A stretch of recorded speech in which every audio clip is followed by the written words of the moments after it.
This is Wrong Speed Record Chat number 57. Haven't done one for a few years, and don't know, been brought out of retirement for one of, embarrassingly, I'm going to say it in front of them, one of my favourite bands.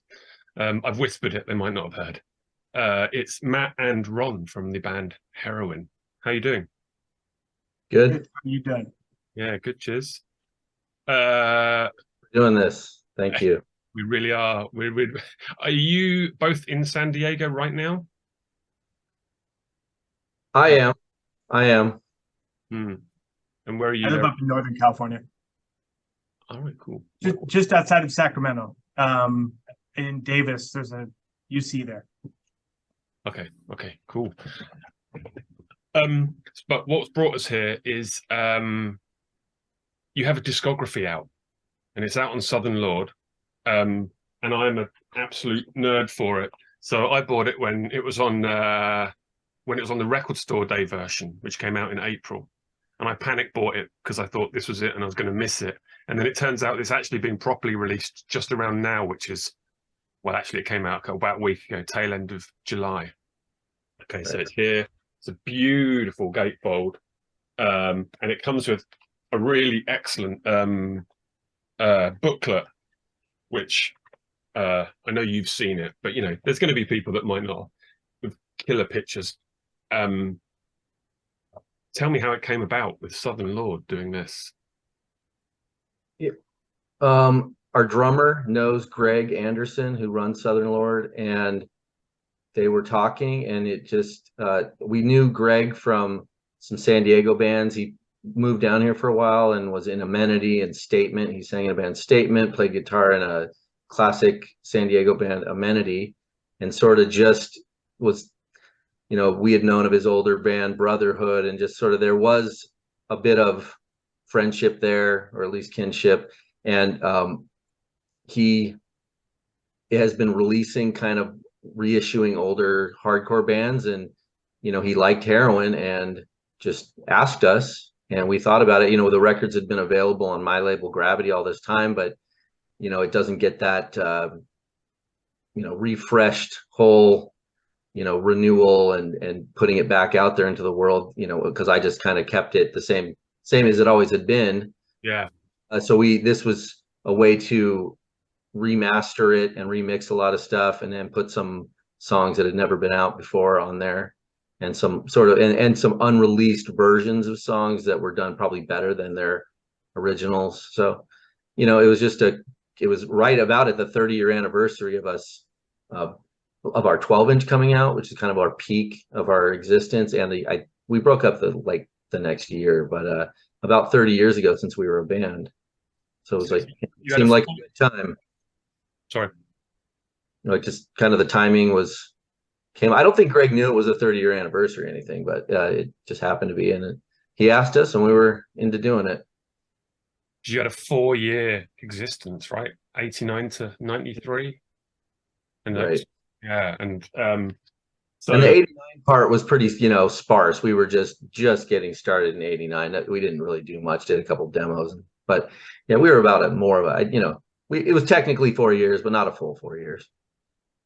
So I do buy records, but I was possibly a bit late for Heroin Band, but I did get this probably about 25 years ago or 20 years ago. I can't remember, but a long time ago. So like I've been playing this constantly the whole time anyway. So to get the double LP is just absolutely beautiful for me. But I love this picture. I've always loved this picture of you in the pool there. Right. Lapped over to the front cover where the little kid crawling out of the pool, but yeah, we were actually on the inside. You know, that was one of those disposable panoramic cameras, and we brought it with us on tour. We were actually at one of those. I mean, you probably wouldn't know what it is, but there's these national campground things called KOAs, where this company owns a bunch of campgrounds and you can stay there for really cheap. And our van had broken down, and we needed somewhere to get a repair done for a couple days, and we stayed there.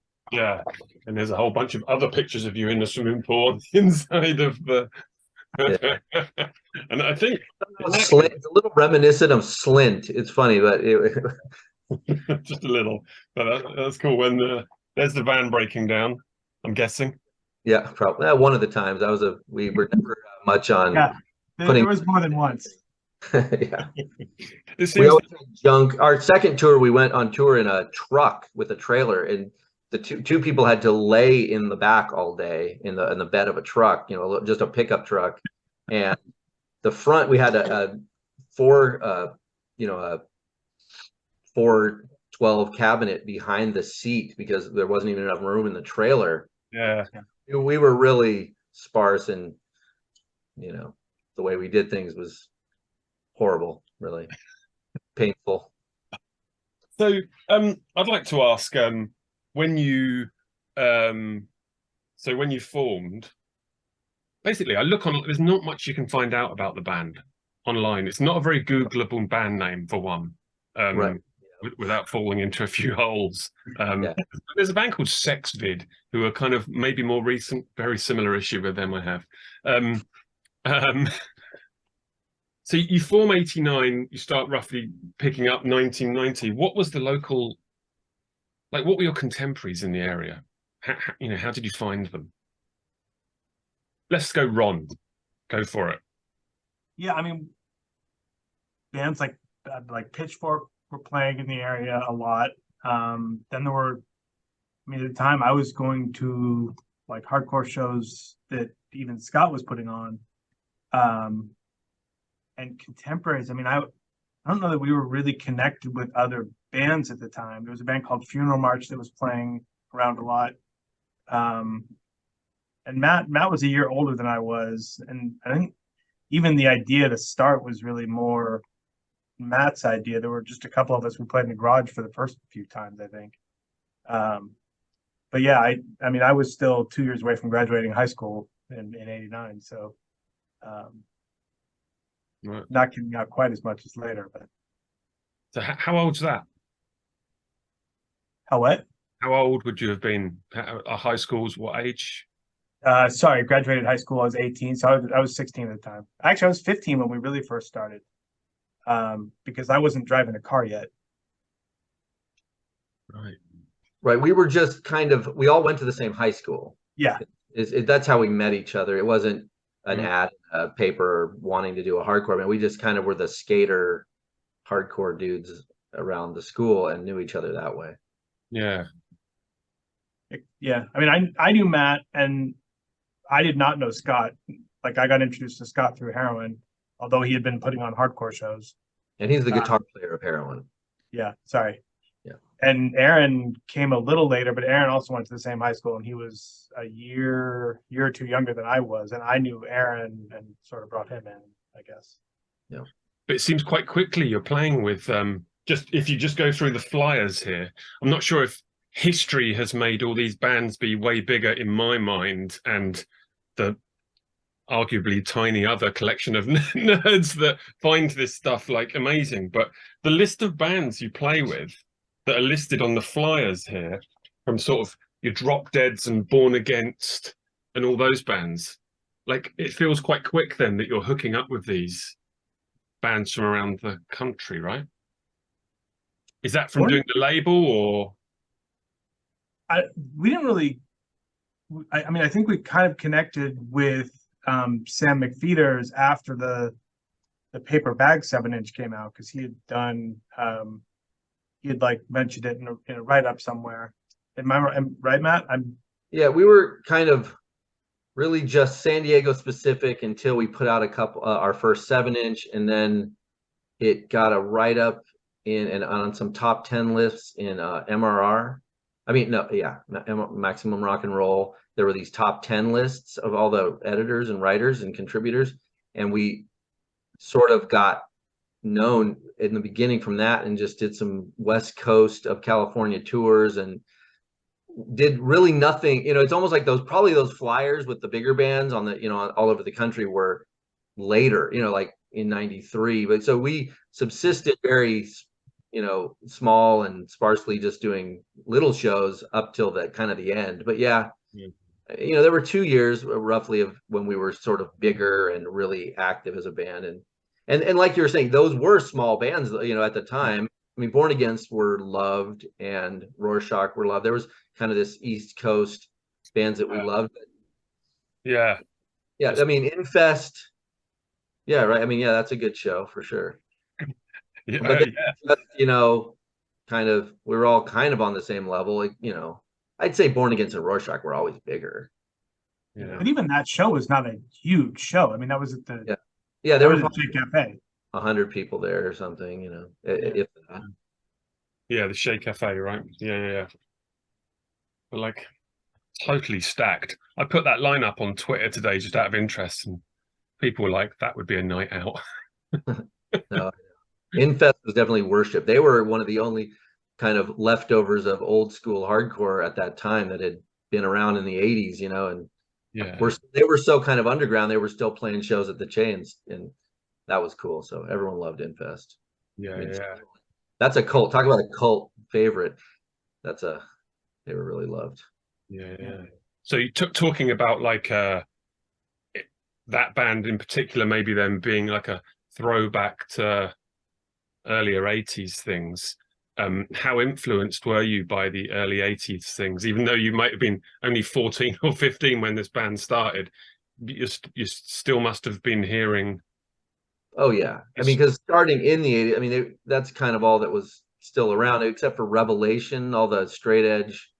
I'll let Ron talk too, but I mean, I know that I'm kind of No, dominating. you're a much better historian than I am. Yeah, definitely grew up on old hardcore bands. We were, you know, when you're younger, you kind of have a different perspective than being in it. We didn't go see Black Flag and Dead Kennedy. I never saw Dead Kennedys or any of the truly old school Minor Threat, all those Rites of Spring stuff. But so we glorified it and romanticized it by the time we were ready. My dog's going to be coughing through this. If you probably can't hear that, but You'll hear mine in a minute. Nice, cute. So the way we kind of came about was worshiping sort of all the hardcore stuff and emo at the same time, whereas a lot of the bands that had become emo, were sort of done with hardcore. Let's say, you know, Embrace. Ian had already been in Minor Threat, kind of wanted to get away from all that violent stuff and that scene. He had been in the ugliness of it all, but we were young enough that we didn't know how ugly and lame hardcore shows can be.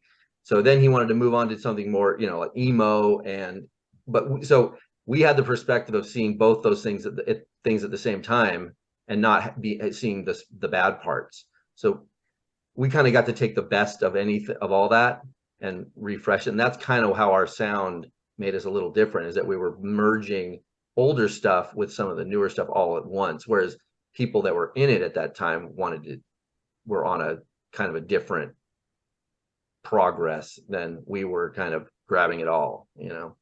Yeah, I mean, your influence, the band's influence is, you can still hear it now. Like, I think there's a couple of bands from your era, yourselves being one and a couple of others, where the influence, you can just hear it now, from like metal bands that touch on it to like sort of more hardcore bands that still, it's amazing how long the influence has, like the ripple has expanded enormously just from you playing for 100 people with Infest and Born Against and whoever the hell else. Like, it's amazing how, you know, so if you're look at that. If you're being influenced by the music from the early 80s, are you also being influenced? And I'm pretty sure the answer is yes. I'm going to come to Ron here, with starting the label from that era and the way they did things as well.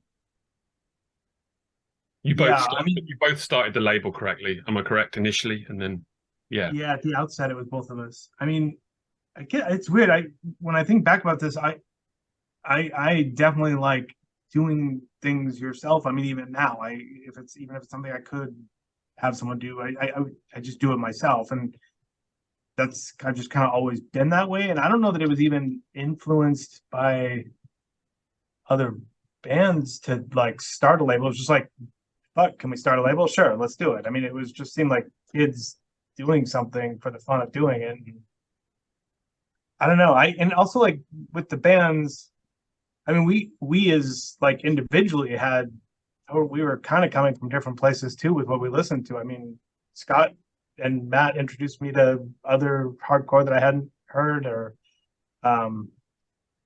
you know, I mean, I before kind of getting together with Heroin, I don't know that I'd ever heard Articles of Faith. I know like Scott kind of gave me a tape one time, and there's stuff that was really influential later. So I almost think some of the confluence of things coming together with just different inputs maybe helped too.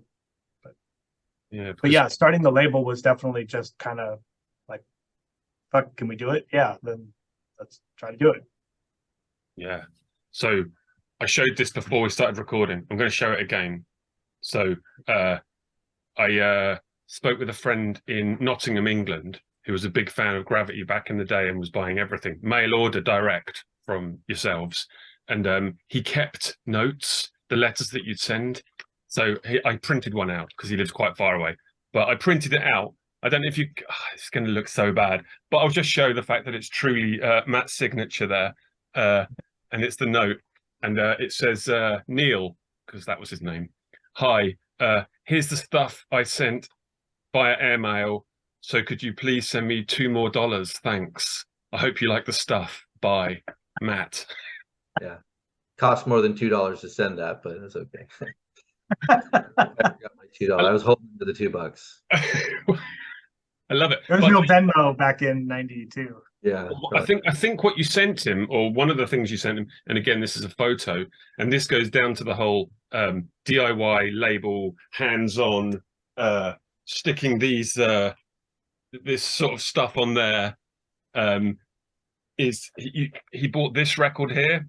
Sorry, it's a print, but it's you can talk about it if you want. It's your third release, correct?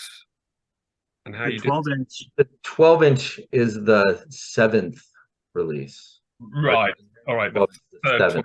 Yeah, third one. Right. Yeah. Third EP. Yeah. But this That was yeah. That's it.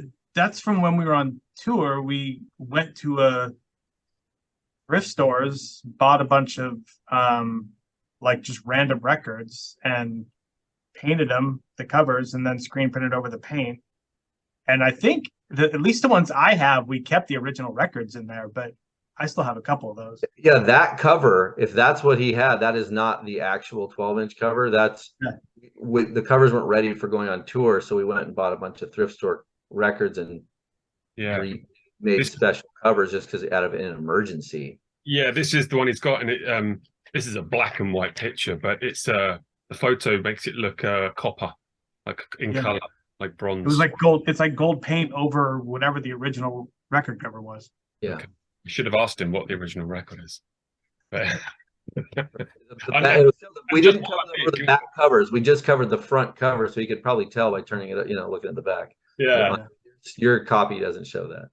No, but there's only a few hundred of those. I mean, I would say that's probably the rarest Heroin thing out there because there's only a couple hundred of those kind of covers. Yeah. Yeah, no, he's also got an enormous poster on his wall of I'm sure it's the Antioch Arrow stuff that maybe he can post as well. I don't know, but he has that on his wall like an enormous poster. So my point being is that like not only did the band mean stuff, but the label meant a lot to people and the way you did things. I know you know this, but there's many that don't. And I think that what you did and how you did things really still influences as well. I mean, cool. Does that mean anything to you? Like, is like because you would have taken it from someone else, so it's good for them to know, and it's also good that it gets handed down still. Yeah, right. We were definitely influenced by Mike Down, the singer of Amenity. He had a label called Downside Records. His band was Force Down, and they would do the first time I had seen that. Like we wanted to take it kind of on a different direction, but he would stamp the covers and do some silk screens of the Amenity and the Force Down. So mostly it was a printing with just a couple stamps on it. And I just loved the way that came off, and it was different than, you know, every 7-inch almost looked the same with the printing, black and white, big font, you know, just it kind of had a look by the early, you know, the late 80s. And this kind of hand done thing, it just, we were already, Ron used to do a lot of he make his own silk screens and do our own shirts, you know, just make our own band shirts and things. So he already had the kind of knowledge on how to silk screen. So instead of just stamping, we thought, oh, we could silk screen the cover. And we had actually done a flyer, I think, on a brown bag. And so we thought this, oh, the brown bag, it just looked really good and had that texture. And so that was the idea. From Ron actually had made a flyer on a brown bag first. And we just thought, we knew it was going to be a pain because it's a lot more work. And one thing I definitely liked is when this is sort of one hand done part of this whole thing that doesn't get talked about as much. Most 7-inches come just as a folded piece of paper in a bag, but you know, they're like early Discord records, and you can get them done. They actually have tabs, and you can fold it, glue it. It's like a little mini 12-inch. Like, I mean, like a sleeve, not a 12-inch, like a 12-inch sleeve. And so we glued all of them ourselves and hand cut the tabs out and folded them and did the gluing. And that part, people just, oh, they think, oh, that got done at the 7-inch factory or something. But no, they were all glued by us, and it was thousands of records. Like, it was just sort of the unglamorous part of the hand done thing, but it was just keeping the consistency and having a certain look. And but that does kind of come across later of it being different, you know? Yeah. And just those Yeah, little. it is kind of, I forgot that, because it would have been really easy actually to get a, you know, a paper cutter and do a regular rectangle, fold it and stick it in the bag. But we did the like hand scissors with a little shoulder that you glued. Yeah, I was very I forgot about that. I was very dogmatic about making sure they were all glued covers, you know, after the other, which no one ever goes, oh, that was such a cool part of Gravity. No one ever mentions that, but it was one of the biggest pains in the butt of the whole label, is gluing every cover, you know? So it's funny. Yeah, once you start doing it though, right, you can't go back. Is that right? It's like, oh no, Right. we've done 83. We've got 2,500 to go. Exactly. Yeah, once you commit to doing it and the record starts selling, you're like, oh no, you know, yeah. Yeah. Well, at some point you had to switch from the paper bag to brown paper. It was always on a paper bag, but I ended up printing them. And I worked at a print shop, and I would cut, because I was running the press myself. You couldn't have gone to a print shop and said, here's a pile of paper bags, print on these, because they're all really already pre-folded. And you know, the way you take apart a bag and it has all the folds in it. So in a printing press, you can't feed bumpy, foldy stacks of paper that are, you know, have a lot of air in between them. You need a tight stack. And anyway, if a printer would know, I had to specially raise the stack really fast, because it's, you know, it's almost like a cushion, like a big sponge of paper. It's hard to describe, but it was only a printer that wanted to feed paper bags through a printing press could pull it off. And so even that was almost not as hard as silk screening them, but some of them were printed, but still on the brown bag. It was. So I've picked 5 bands that I really like from San Diego. And I want you to tell me that they all suck, or I'm wrong, okay? Or I want you to have something to say about them in relation to what you got up to, whether they influenced you or whether they influenced you good or bad, okay? Mm-hmm. So I'm going to go first, and it's not all hardcore, by the way, or anything like that. Although, weirdly, okay, this is Truman's Water, okay? I don't know what you think about this band, but when I hear it, they actually sound a bit like, weirdly, like Drive Like Jehu to me, even though these are kind of way more Captain Beefhearty. Uh-huh. Did you see these around much? I saw the band. I don't know if is that an original, because they had a lot of hand done covers originally. I don't know if that was a later kind of. I thought Of Thick Tum had an original release that was totally hand done, but maybe that's a reissue, or maybe it's later pressing. I don't know, but they were good. I only saw them one time, I think, and they the Drive Like Jehu sound was dominating. They did their own kind of more garagey lo-fi version of it, but yeah, it had that similar, you know, harmonic jangling. I mean, you wouldn't call Drive Like Jehu jangling, but they kind of, in a way, did a repeating, a repetitive sort of sound there. It was funny with Truman's Water, they got a lot of love and respect, and a lot of people do love them. But in San Diego, they kind of just came along out of nowhere, and not that they weren't scenesters, so they're not cool. That they kind of were from. It seems like they kind of hopped on, like when things all blew up because of Drive Like Jehu and Rocket from the Crypt.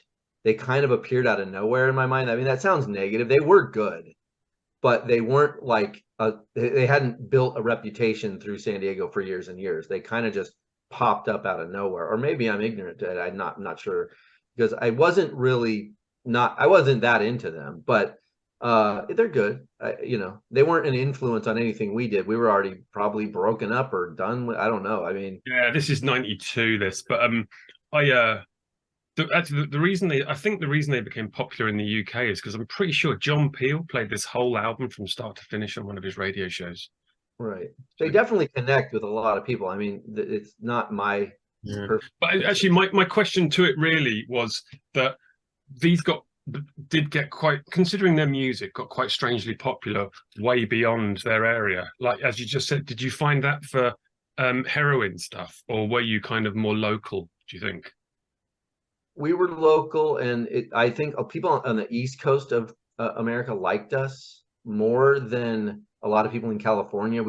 California kind of has a certain sound, and we were almost emulating Discord stuff and Midwestern hardcore Articles of Faith, and kind of fashioning our whole sound after some of that stuff.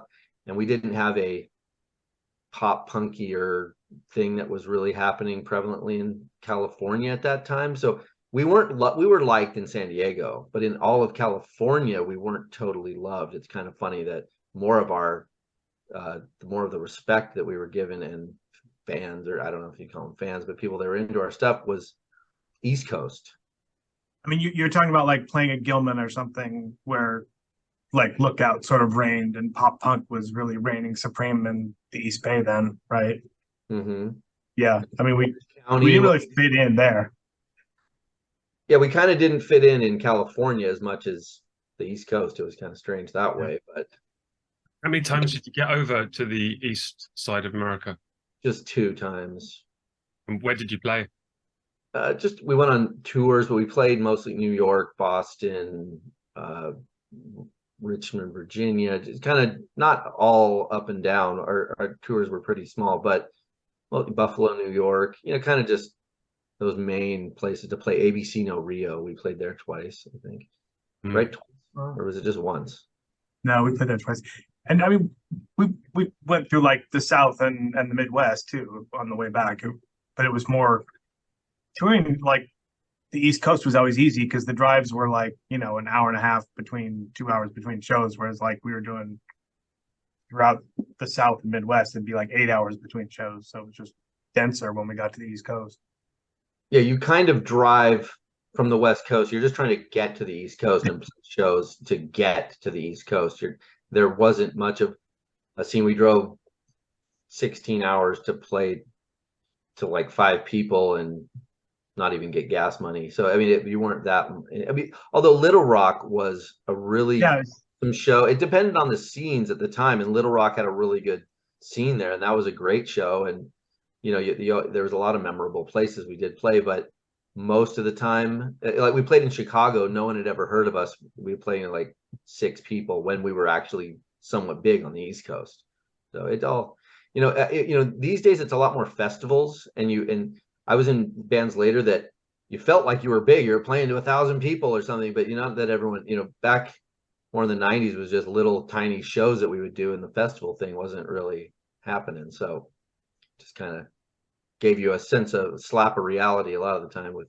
But do you think, I mean, I always like these sort of questions I absolutely hate, but the difference between pre and post internet for me meant that certain scenes, like say just San Diego, let's say, would have been very it would have been local because it might not have spread out in the way the internet has spread things out and homogenized certain things. So like if X band gets big nowadays in Los Angeles, within seconds there's going to be a band sounding exactly like them in New York. So did you struggle with that a little bit with what you were doing? Because what you were doing was quite original at the time. I mean, to me, it was kind of better that way because you had time to develop it, and we kind of, in a way, had our own little thing going, which it didn't just get devoured that much quicker. So so I would probably like it less now, the way things are. But I mean, it's strange because there's less importance on it in the people's mind maybe now. I mean, because when you have your own little secret thing in your little club, you feel so like that's the whole world at the time, and you want people to know, but there's only so much ways to get that out there. Whereas now it's endless, the opportunity to be able to spread it, but it almost seems like it has, it's drowned out. To me, it would be harder, a lot harder now, I feel like, because just that way you can't really develop your own thing. It's I don't know. I'm not sure if I have a succinct, point on that, but I do think there's like more, I mean, for something, there's more of an incubation period for things to develop when, like, for instance, we had done a lot more by the time we were able to go on tour or before any real music was put out. It didn't just happen like, as soon as we started playing as a band. So maybe there's more development time or more time around peers in the area, or sort of insulated from outside stuff before you start venturing out, as opposed to now when stuff just gets put out right away. I mean, seems like that would be a big difference with everything so widely available digitally. Yeah, it's kind of a quality issue.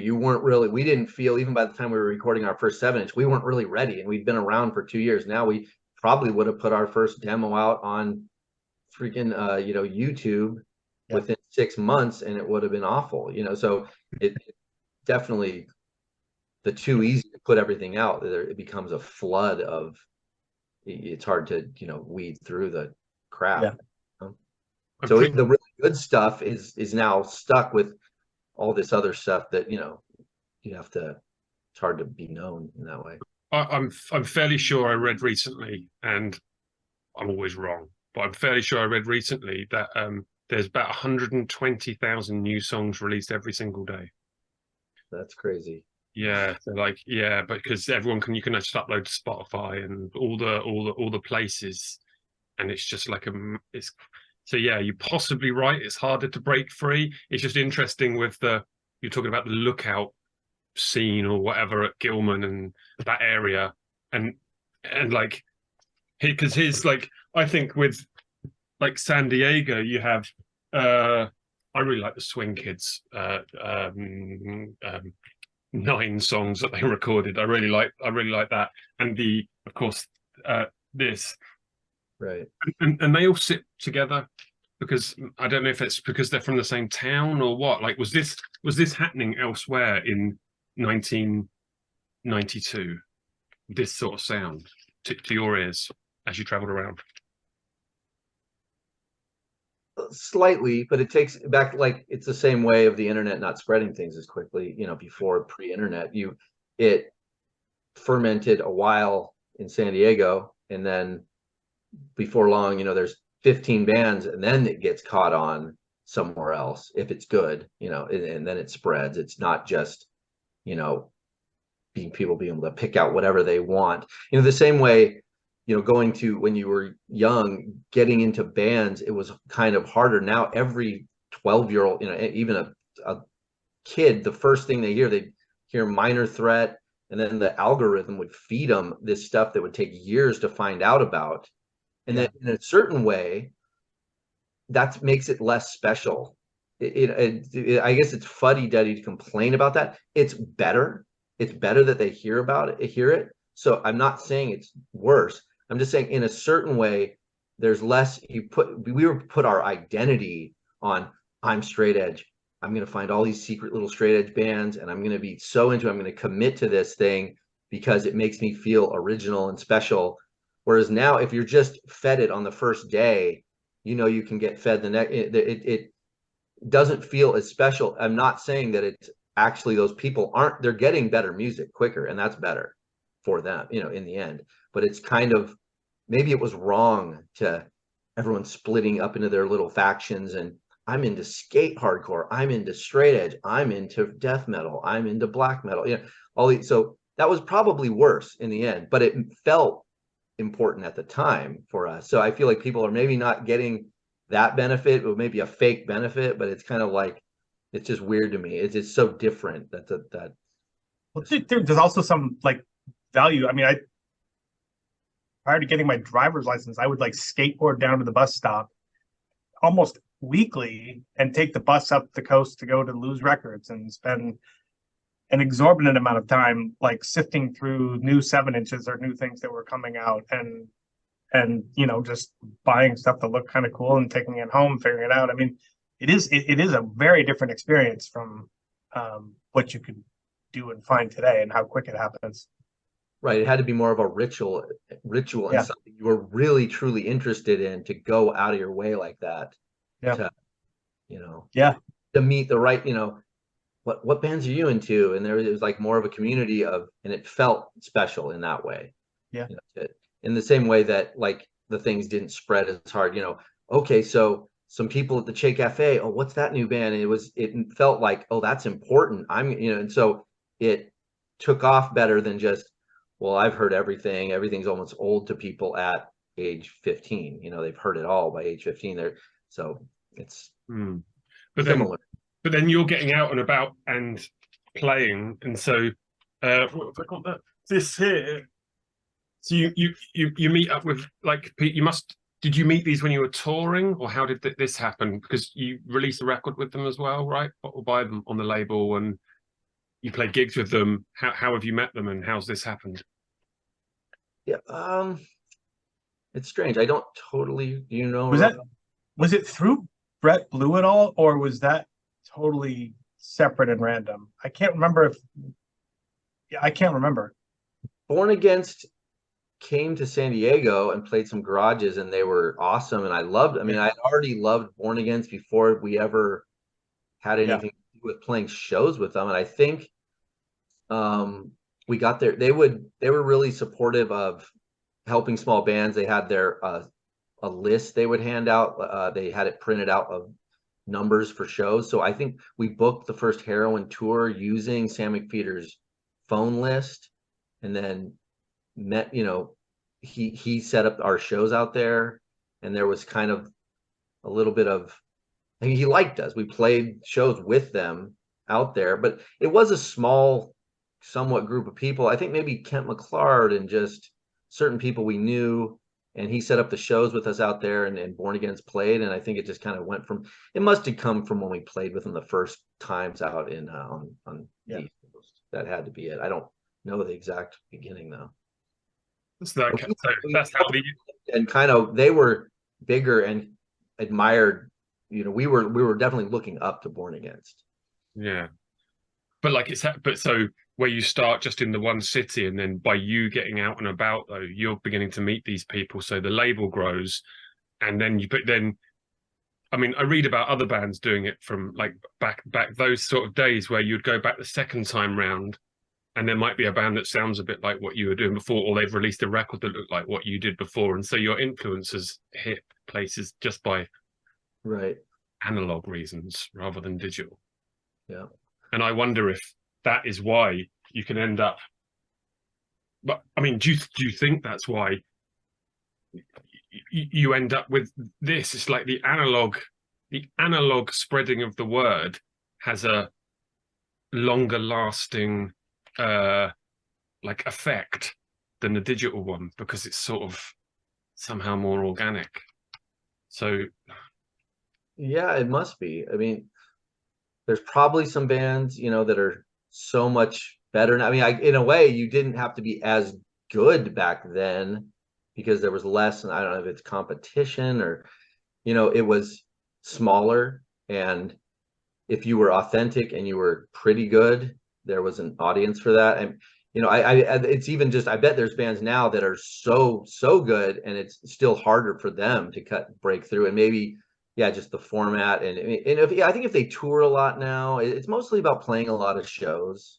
And Heroin in San Diego played a lot of shows at the Che Cafe. Bands would come through.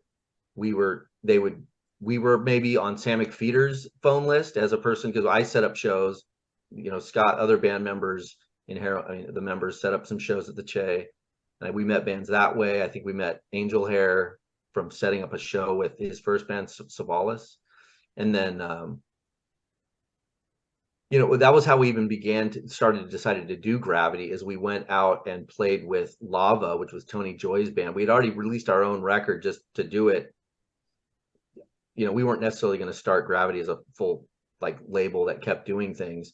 But then when we met Tony and he gave us his their demo, Lava's demo, that was more like, wow, we should maybe put out another record. That actually started it, is just by going out and meeting people. We played, you know, Huggy Bear was in town. We played with I see it right there. That's why I'm thinking about it. But on purpose, of course, because I wanted to ask how that came about. But go on anyway. Yeah, sorry.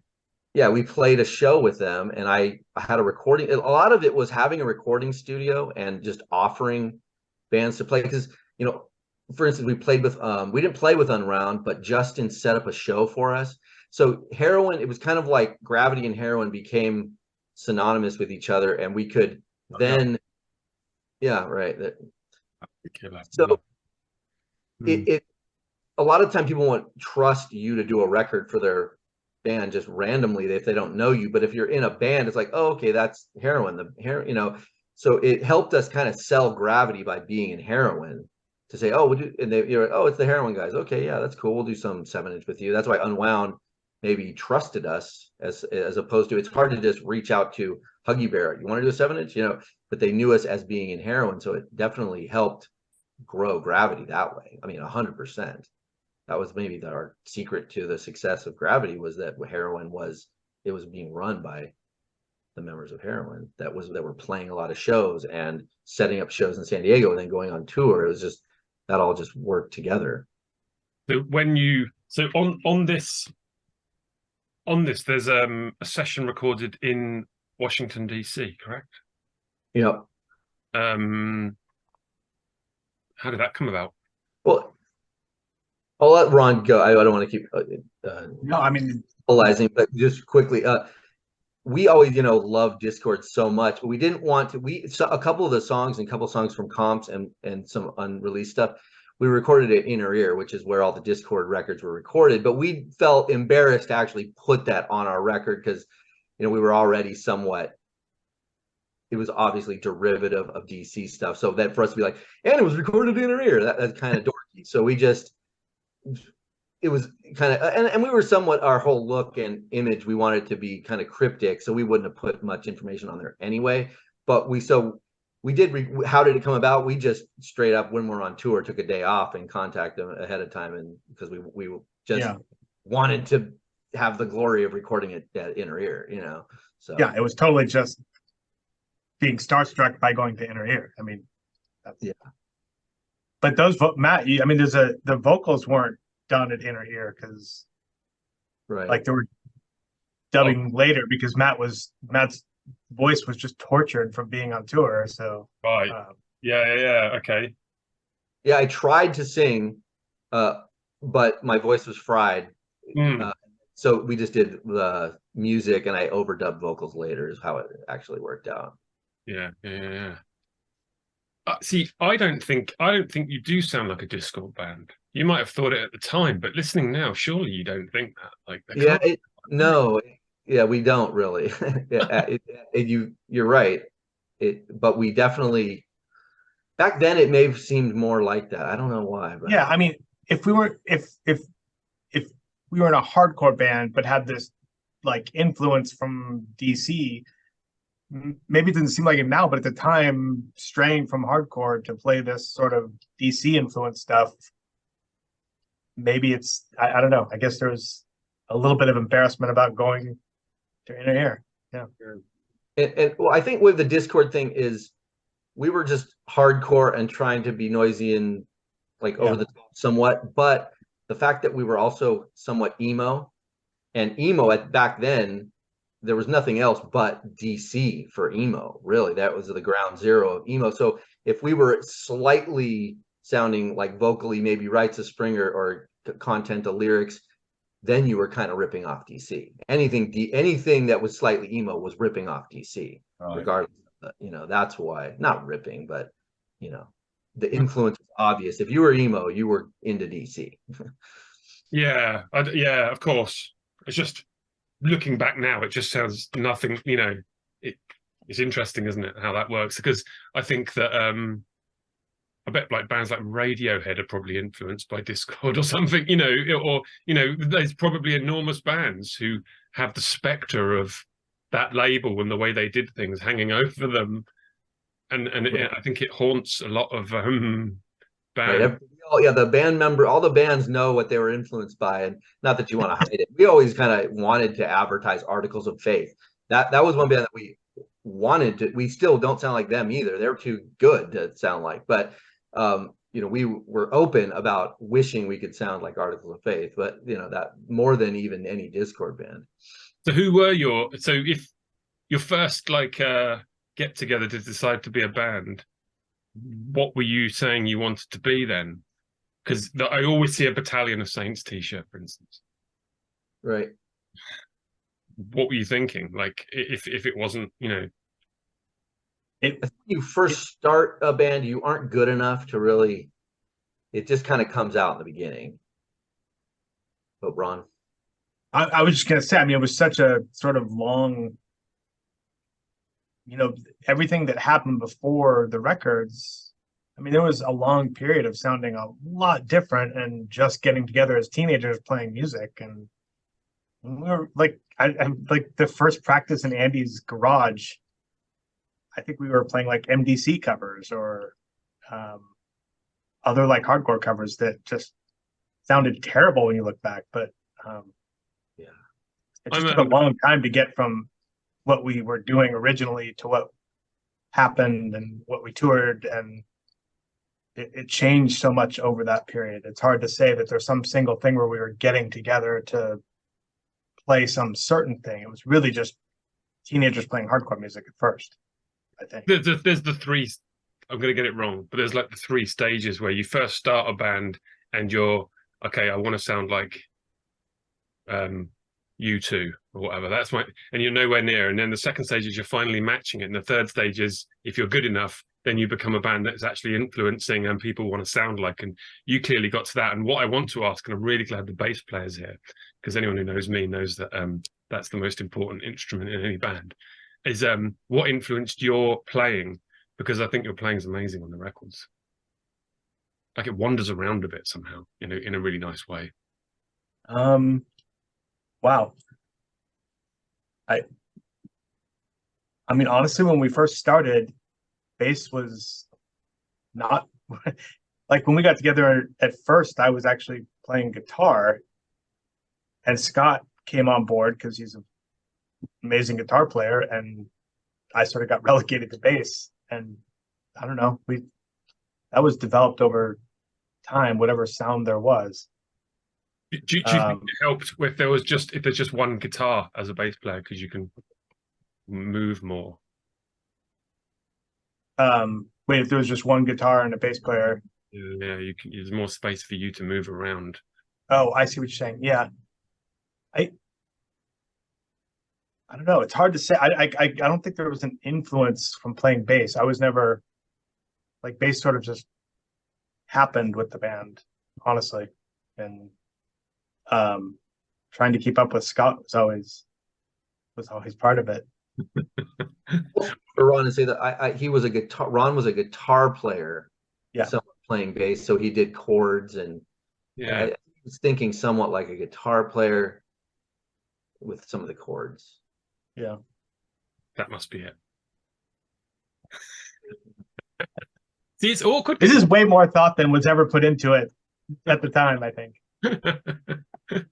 So it was practice when you've have, that's one thing about being, you had a lot of time on your hands to just do stuff. It's not, we have to crank this out, we only have an hour and then we go back to our jobs.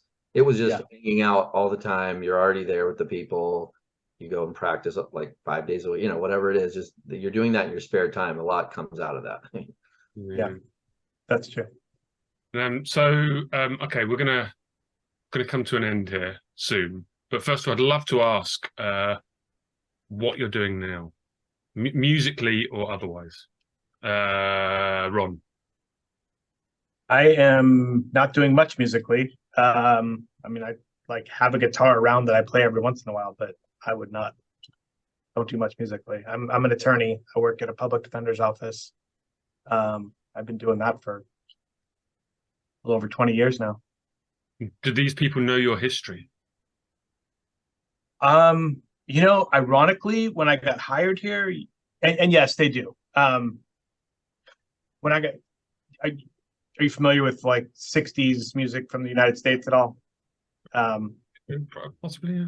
Country Joe and the Fish. They played at Woodstock. Yeah. Okay.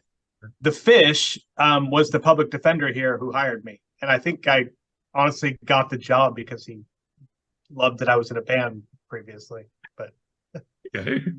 Got you he's no longer here at the office, but he was here for like my first 5 years as an attorney here. And then he was playing in Europe not that long ago.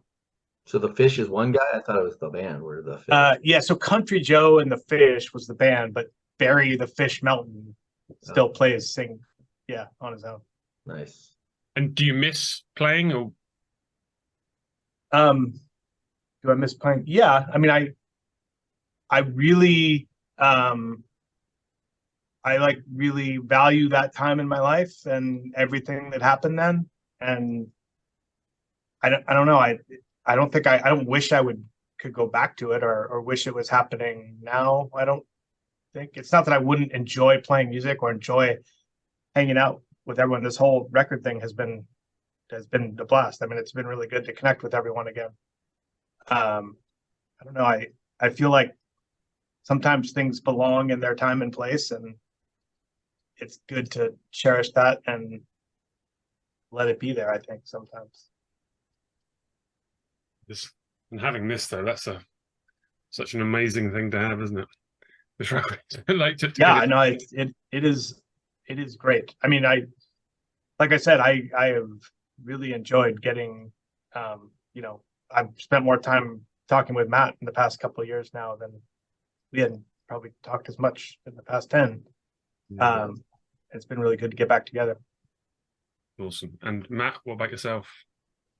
I'm an accounting manager at a VoIP voice over internet phone company who does internet. It's like about 30 some kind of middle-sized smaller company, but I do all the accounting with some other people there. Some outsourced people. I do basically everything because accountants, you do quite a bit of the stuff. There's not usually a huge accounting department, but I worked as a printer for many years doing, kind of transitioning out of running Gravity. I got into printing because I would print a lot of the covers. And during that time, the printing industry, for one, was falling off due to digital everything, and saw just Gravity not coming to an end, but fading, and printing not having. I was considering opening a print shop at one point, but then just because I did that for years and years, there wasn't a whole lot of money in that. Decided to finish. I had units from right out of high school that I went to junior college. So I didn't think the units stayed alive. I thought they might have expired, but I got a note from the junior college later, like you could still actually finish, you almost had an AA degree, an associate's. And so I went back to school and got an accounting degree, just sort of mercenary. No one loves, maybe some people love accounting. I'm not naturally Mr. Human calculator type thing, but it's more accounting concepts that you have to be good at than in its basic arithmetic other than that. So I got the accounting degree just because it was something that I could continue to do late in life and from a chair, not that I want to sit in a chair, but when I'm very old and can't and need a chair. So that I went into accounting. It's actually a pretty good job. So that's what I'm doing nowadays. And I still run Gravity a little bit, but I'm not putting out any new stuff. We did, the new Heroin record is sort of it has the Gravity logo on there out of sort of. Yeah, and it's got the cat number there. Yeah. Out of focus, but it's there. Gravity 50, right? Right. So I was still doing some stuff with Gravity, but not as much at all. So accounting has taken over my life. And playing music at all? I was in some bands, a band Tap and Die. I was in a band Space Horse through the last, but not recently. Not in the. I have a little electronic drum set. I play drums quite a bit on that, but just the drum pads, so you can put in, play it quietly through headphones or just through a little practice amp. So I'm maybe a better drummer now than I ever was in the past. And I played drums in this band Space Horse in the mid 2000s. So, but no bands. And I don't think I'll be in any more bands because no hardcore after 50. That's my motto. Quick rule, is it? I think others are trying to prove that wrong. I know. There's people proving it wrong, but have you seen MDC lately? What's that? Seen MDC lately? Oh yeah, no, I love MDC. That was one of my earliest favorite bands. I know they're playing a lot, right? I actually saw MDC like right before COVID. They were playing up in Sacramento. Yeah, they played the UK last week. Yeah. And they were playing with the Dead Kennedys without with a new singer. Right. Yeah. Without cello. Yeah. Another one I just saw, Hammered Holes, which is Alec McKay's band at a local Casbah play. They were really good, so they're doing it. They're not hardcore. I wouldn't call them hardcore. No, their record's good actually. Yeah, it's really good. Yeah. So okay, yeah, no hardcore after 70. When it's just going to keep getting moved back. Right. Move the goalpost. Yeah. I have this idea that there's going to be a whole bunch of people who are like 80 and 90 in old people's homes just putting on like Black Flag records and stuff, like yeah, I remember this is my shit. I remember yeah, for sure. It's funny how that yeah. It's gotta happen. It can't always be sort of Bing Crosby, can it? It can't always. It has to move on. Well, nowadays I don't know. Your grandparents, they thought the Beatles were bad or something, but Yeah. the way it is anymore. Those are the grandparents now. It's been really, really good talking. Thanks a lot for your time. Yeah, that was fun. Thank you. Yeah, and I hope more people hear about the band and tuck into this record because it's absolutely amazing. And I hope you get to do better interviews than this one. and great, thank you. No, it was great. Thank you. Sure. Let's wave goodbye and say goodbye. All righty. That's fun. Bye. Bye-bye. Thank you. Bye.